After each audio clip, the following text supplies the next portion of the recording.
starting a new chapter here, at least the way I divide things up. It's about the graphing-related applications of derivatives. And it's kind of a nice chapter because here we get to draw a lot of pictures and see what's going on. And but the calculus informs us a lot about the behavior of functions, and how functions behave is something we want to be able to analyze. And because if you model a situation, a problem, create an equation, or a function rather, that describes a situation, then how do we analyze that? And through graphs is how we can understand a lot of things. And so I just scribbled up a random graph here, and this one has a relative minimum here where it dips down and goes back up. We can find that with calculus.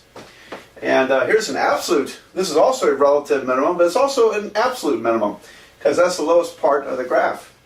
And we have a relative maximum around here, but there is no absolute maximum because the graph just shoots up off to the top. And so some other things. We can figure out when a graph is decreasing. This is a decreasing part of a graph. It's decreasing here also, and then of course it's increasing again.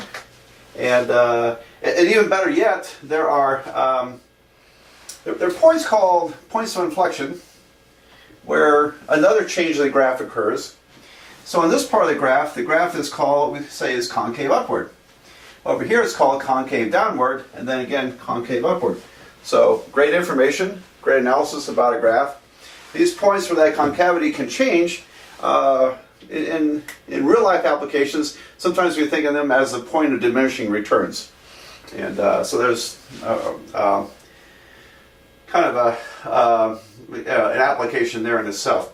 Okay, well, there was a lot to talk about, and I'm going to start off with analyzing what does the first derivative tell us and why, and then we'll go on to the second derivative. What does it really tell us and why?